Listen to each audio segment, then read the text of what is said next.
We work hard as physicians to take care of the health and well-being of our patients. But when it comes to our money, do we have the same condition of care? Probably not. Let's change that together. Welcome to the Financial Freedom for Physicians podcast, where we'll fight and advocate for your financial literacy. As always, I'm your host, Dr. Christopher Liu. Thanks for being here. Let's jump into the show.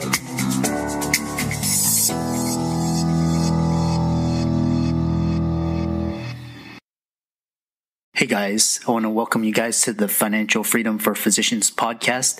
We've got a great episode this week. Before we begin, please hit the subscribe button as well as the notifications bell, and be sure to like, comment, and share if you like this episode, and we'll get into this week's sponsor and show. This week's episode is sponsored by CityVest. CityVest has quickly become the most popular and best way for doctors to invest in top-performing real estate private equity funds that are usually reserved for institutional investors. This unique access to investing in these institutional funds is available for the first time ever through CityVest's easy and secure online investment platform. CityVest does the hard work of conducting due diligence and vetting the investments. They even get a third-party due diligence report that is posted on their website. As a result of aggregating a several $million investment amount into their access funds, CityVest gains access to investing in the institutional investment and is able to negotiate better investment terms such as a 12% preferred return. You can check them out at cityvest.com or go to the link in the show notes below. Now on to the show. Before we begin today's content, here is a quick disclaimer. The information and material presented here is for informational purposes only and should not be construed as investment advice. The content is not a recommendation to buy or to sell. Some of the content may be for accredited investors only or may be sponsored posts. Every investment carries risks. Results have not been verified, so carefully weigh those risks against your investment goals and objectives and see if acting on the information matches with your investment thesis. Do your due diligence prior to investing, and as always, do not invest more than you can afford to lose.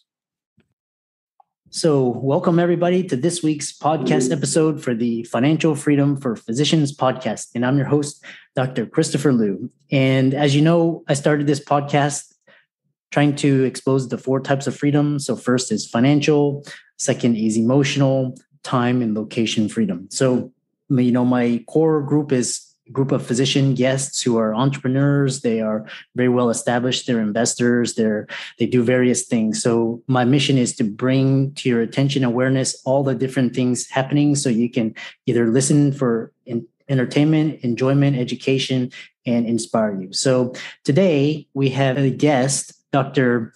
Elisa Chiang, and she's going to talk to us a lot about coaching. She's going to talk to us a lot about financial independence, and we'll go from there. So, Elisa, welcome. Hi, thanks for having me on. Yeah, it was so interesting. We were talking backstage, and I'm glad we were able to connect and you're able to come onto the podcast. I think the listeners would have a lot of value from your appearance. So tell us all about your background, your journey, how you started, and how you got into what you're doing now. So I'm going to start my story with just when I started learning about personal finance and investing. And that actually was early on in when I was actually a medical student. So I did an MD PhD program, medical science training program. And, on average, that's 8 years. And I did it in Cleveland, Ohio, which has a relatively low cost of living. So actually, a lot of us end up buying a primary residence since 8 years is long enough to make it worthwhile to buy something. And I was also married, so that helped. My husband didn't have a job when I started, but obviously, started looking for a job. And he is now a high school teacher. And I actually grew up in the suburbs of Cleveland, Ohio. So in the end, I ended up buying the home I grew up in from my parents. And we, structured it where I got the largest mortgage I could qualify for. And back then, it was actually very easy to qualify for mortgages. This was before the whole, mortgage bust. And in that process, I really just started learning about personal finances and investing. I started reading and following like The Motley Fool. I eventually read Rich Dad, Poor Dad. And, and this is kind of as years were going on, my parents actually recommended I open a Roth IRA right after I graduated college. I actually took a year off between undergrad and medical school in order to actually apply for medical school. And so I had the Roth IRA to invest in. And so I started doing some individual stock investing as well as just, index fund investing. And then after reading Rich Dad and Poor Dad, I actually started getting to real estate investing. And by that time, I was actually in the graduate part of my MD PhD program. And in retrospect, that was probably the first time that I kind of experienced some burnout. I really felt a little lack of autonomy as a grad student, which I know, just my principal investigator, my PI, he was just very micromanaging in his style. And, I'm very self-directed. And so I just like little things where like he didn't want me to listen to music while I was doing experiments just didn't make sense to me. And yeah. And I actually finished my PhD portion kind of off cycle. So I could have gone back to med school, but like lost a lot of elective time. And so instead, I just went ahead and graduated from my PhD and took, I think it was like 8 months off in order to just start third year medical school in July when everyone else starts. So during that time, I actually flipped 2 houses. I flipped one house during that time and then bought the second house and then finished flipping it during, third and fourth year of med school, third year of med school. And really went around and met other real estate investors, got involved in some other deals, acted like a property manager for like 2 investments where we had 2 houses that were renting to college students. And so I property managed that for a while and just really learned a lot about real estate investing during that time. And also and investing in, my Roth IRA as well. So actually, like I kind of really built a really good financial background very early, which I think was really helpful in the path to achieving financial independence. That's a wonderful. I'm glad to hear about this, your journey, because we were similar because I was MD PhD and, I also started investing very early in real estate too, where I was in the Houston area. So question for you, which is really interesting, was when your motivation for investing was, what was it? Was it just curiosity? Was it, you felt like you had to, or just, I'm curious. Yeah. So like I said, at some point in grad school, I was like, man, I do not want to live a life of having to chase research grants. And, my friends were, in medical school and some of them were starting residency. I'm like, wow, you really work hard. And it's not that I was afraid of hard work. I actually went to Caltech for undergrad and worked, studied crazy hours to do well there. It was actually a really tough school. But at some point I realized like, I want to be able to live on my own terms. I don't want someone telling me what to do, like the lack of autonomy during grad school and having someone micromanage me. Like I want to be my own boss. And, and in medicine, I think that's still a possibility, right? I mean, you can have your own private practice and still be your own boss, but that is being an entrepreneur. And in reading Rich Dad, Poor Dad was kind of like, well, but is that just really being self-employed versus actually being a business owner? And so I was really looking at like, how can I find ways of, having my money work for me so I don't have to work for money? Yeah, that's a really, and it's good that you learned early on, just because, most people don't start till they're after residency and their attendings. And, they, at that point, if they haven't had good financial education, they make a lot of mistakes. So they have a lot more at stake. So yeah, it's curious because mine was, I started investing because, I knew I would be 4 years behind and all my classmates would be 4 years ahead. So I wanted to, when I finished, at least be equal footing. So I made myself learn how money worked and how to make money work for me. So our paths, our journeys are so interesting. So yeah, tell us, so now you have a Roth IRA, you have real estate, you've been property management. So, and you're currently practicing, or I know you're doing a lot of coaching. So tell us more about what you're doing now. Yeah. So, I went back to med school, and it's funny, during third year, I kind of went through each rotation. I was like, not this, not this. And I was really kind of getting worried. I'm like, oh my goodness, am I not going to practice medicine after all this time? And at least I wouldn't have the loans having done the MSDP program. But I actually did fall in love with ophthalmology and surgery. And so I ended up doing ophthalmology residency at Northwestern. I love residency. I did oculoplastics fellowship, and actually, I really love fellowship. But during that time, I wasn't really investing in real estate. Like I said, I flipped the properties and made good money on the flipping of those properties. So in retrospect, I would have made better money holding on. Because they would have been great birds to refinance, get the money out, and just rent those. But I don't know. There was something in me that just said, that once I become, intending physician, I'll really have a lot of capital and be able to invest in real estate, actively. And I was starting to learn about syndications at that time as well. Yeah. So when I took my first job in Virginia, and that was like a completely different market. I was in the Virginia Beach, Norfolk, Suffolk, Chesapeake area, which is a high military area. So there was actually a ton of rental property. I ended up renting a house for $1,800 a month. That was like 4-bedroom, 2.5 bath, like hardwood floors, granite countertops, like this beautiful house for $1,800. I was like, this makes no financial sense. Like, whoever's renting me this is not making money. And the thing is, that wasn't like the only house like that. There were other houses, in that were just like that was the market. And and so that really made me pause in buying any rentals in Virginia. And so I started looking into syndications, but of course, to be a kind of investor, I had to actually wait the 2 years of making the intending income. And over that time, I basically realized that that the practice I had joined, I had hoped to become partner and, be an owner and be on, more on that kind of business management side. But when I realized that wasn't going to happen, then I decided, well, I should go back home to Cleveland, where I really know the real estate market. I can start like doing my investing again. Like I have contacts there.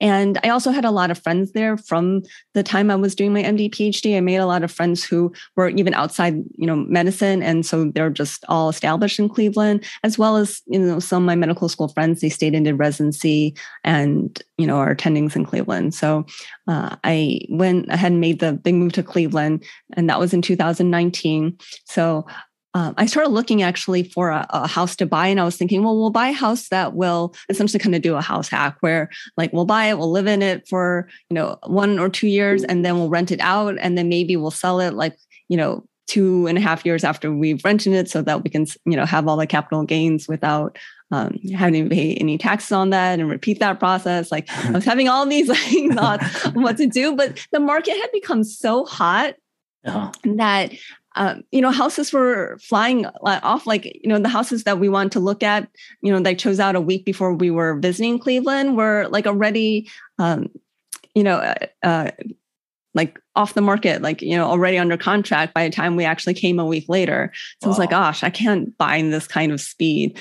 So I was just like, okay, we'll rent. And then once we get here, then I'll find stuff. But like the market really has, it's like a completely different environment from when I was investing before. Before, when I flew those 2 houses, they were both foreclosures, and there were tons of foreclosures. And, in a way, there were like tons of deals. I should have done more.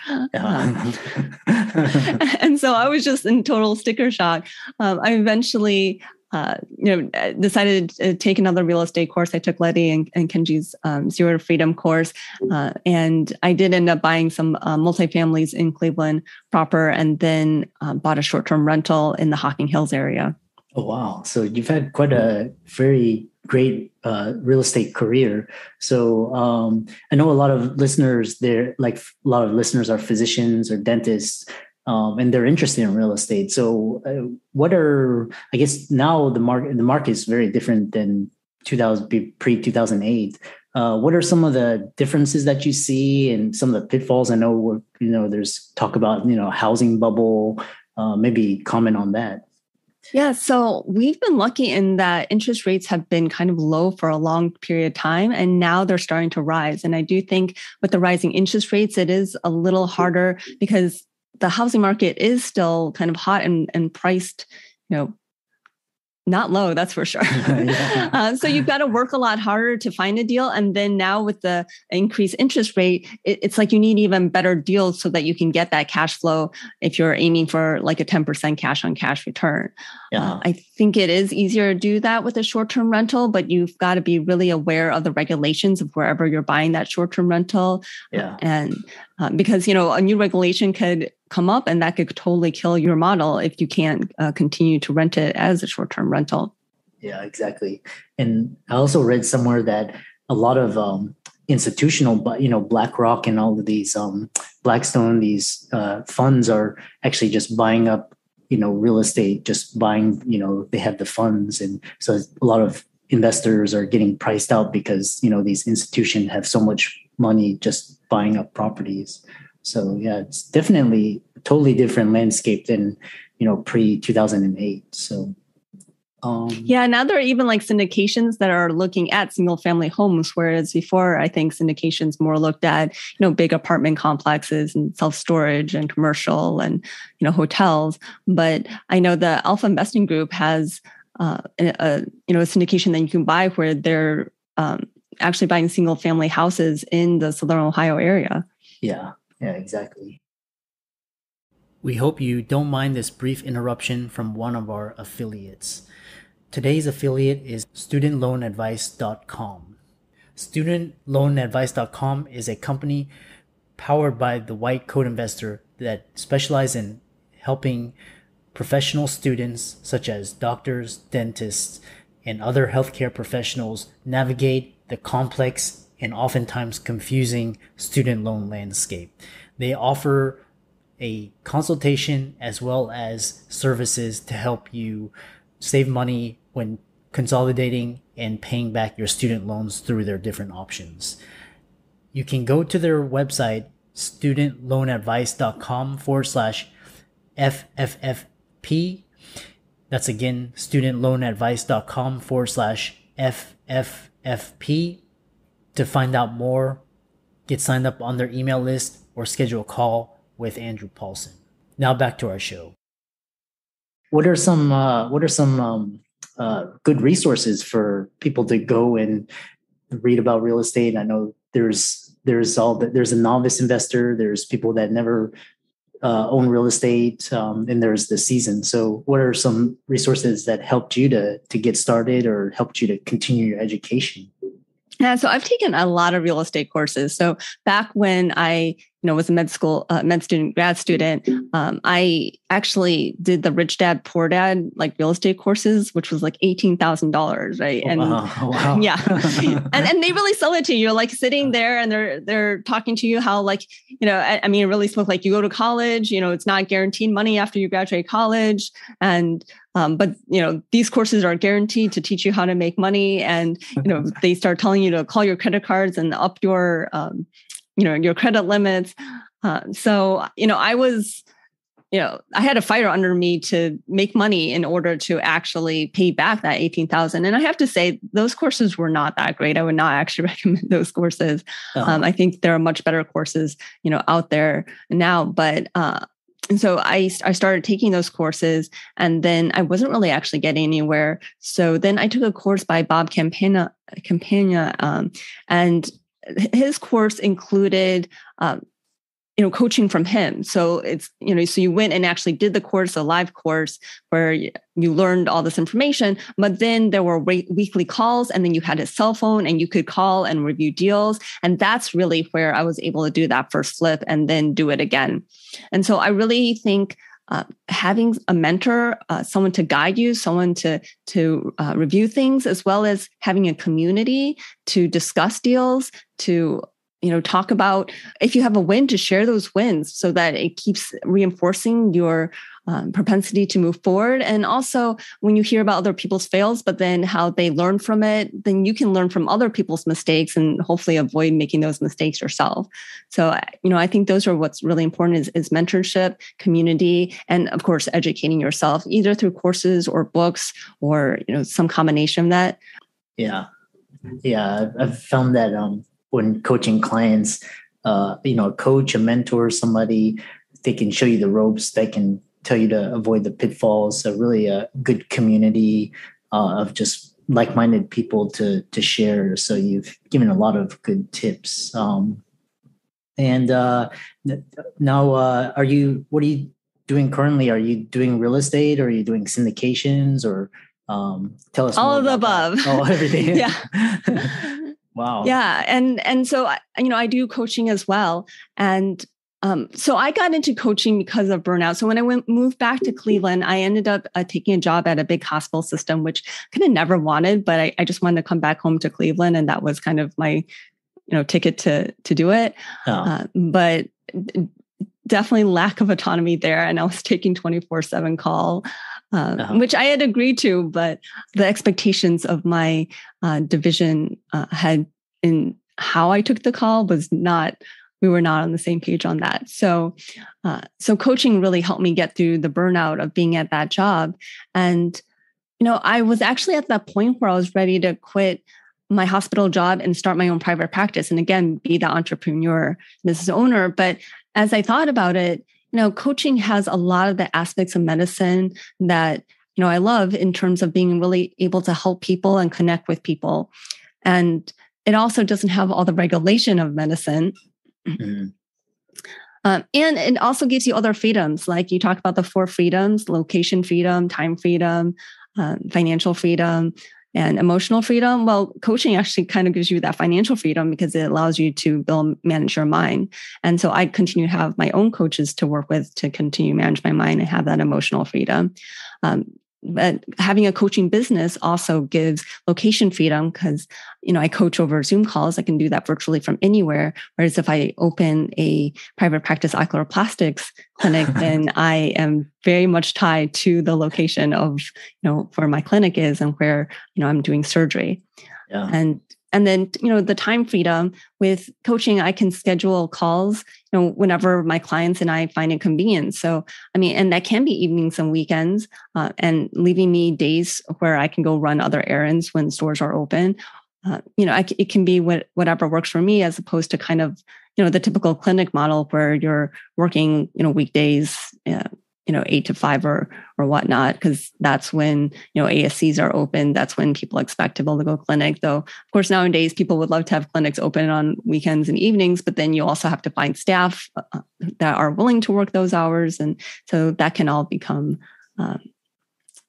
just more of a handful. So, so I decided to start a coaching business instead of starting my own private practice. And I went down to working part-time as a physician in order to have that time to work on my coaching business. Nice. So it sounds like wow. So I like the way how you think about things and how you weigh the pros and cons. So I know a lot of physicians are interested in coaching.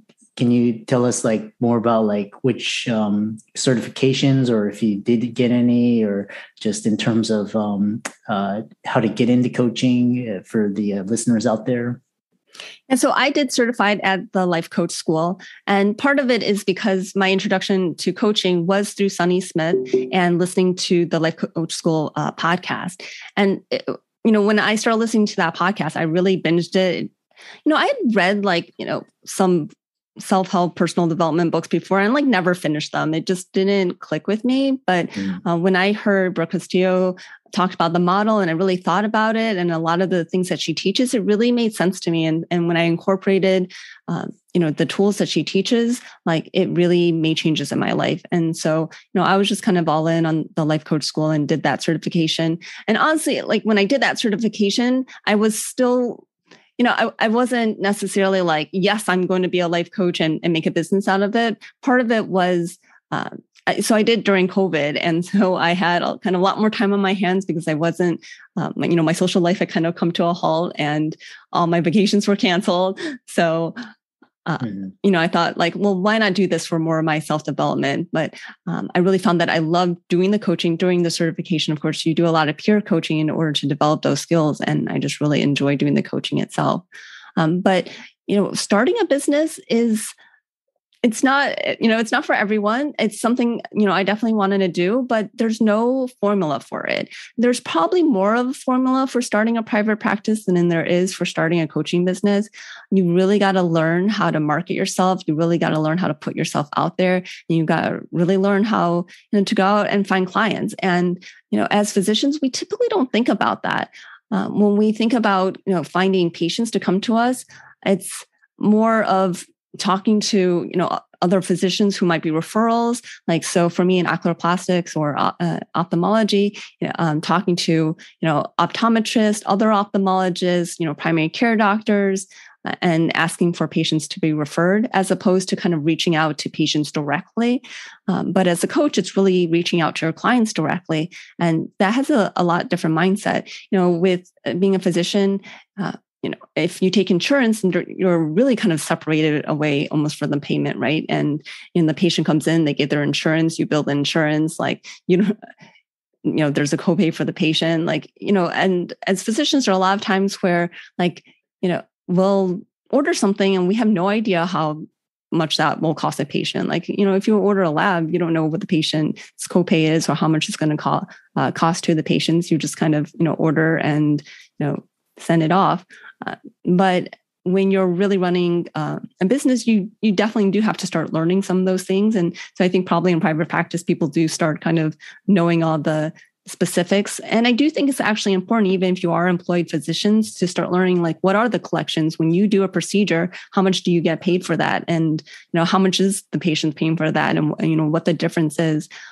There's a lot of physicians now going to direct payment plans where, they're eliminating insurance. And I think that, makes it a lot more transparent.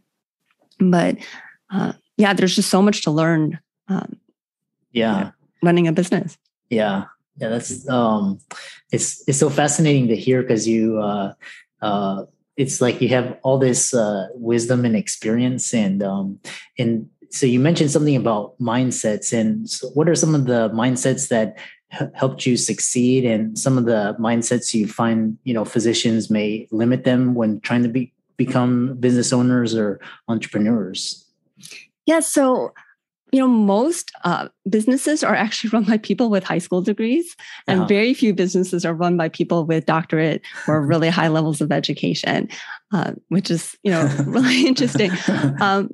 We as physicians tend to be kind of perfectionistic, right? Like, depending on what we do, like lives, matter. Like if we make a mistake, it could really seriously like harm or affect someone. And so we are really, we really want to avoid any kind of mistakes or any kind of failures. But in the business world, like you're going to have failures all the time. And in fact, like that's how you move forward, right? It's all kind of experimentation. You don't know exactly what's going to work. So you've got to just put something out there, see if it works or it doesn't, like tweak it, put it out again. And basically it's an endeavor in failing forward.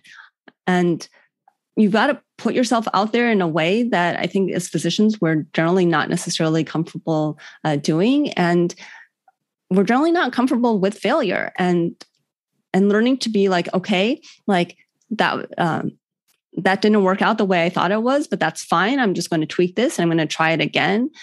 And just having that mentality of like every time I try something, I'm learning something new and just keep moving forward. Yeah. That's one of my mentors. He told me, if something doesn't work, and you're not sure, just try something and just get information. And that information is feedback. And then what you talked about, iterating forward and failing forward and just constant improvement. So, this has been a very fascinating discussion, and it's really interesting to see physicians, with the same walks of life, same experiences. So I know a lot of listeners are interested in finding out more about you, contacting you, and maybe even working with you. So how can they do that? The easiest way to find me is just to go to my website, growyourwealthymindset.com. There you can actually see all my other social media links. I'm on Facebook. I'm on Instagram. I have a YouTube channel as well. Awesome. And any last parting words of advice or before we call it a day? Yeah. So I really believe that by having financial security and kind of working that path so that when you're financially independent, that physicians can then be in a much better place to kind of negotiate at their job and really practice medicine the way they want to. And so I really encourage all physicians to kind of learn about finances, learn about investing so that they can really create that financial stability for themselves, not feel like they're tied to their paycheck. Yeah. So well said. So for all the listeners on the show, this has been a fantastic discussion. All of the resources will be included in the show notes. And Elisa, thanks so much. It was a fantastic conversation. Thanks for having me. I really enjoyed it. What a fantastic show. I hope you enjoyed our very special guest. Just remember, as a shout out to our this week's sponsor, CityVest.com. CityVest gives you access to the best real estate private equity funds with enhanced investment terms, verified due diligence, and lower risk. You can check them out at cityvest.com or click on the link in the show notes below to hear about their upcoming investment offerings. If you enjoyed that episode, don't forget, that's just the free content.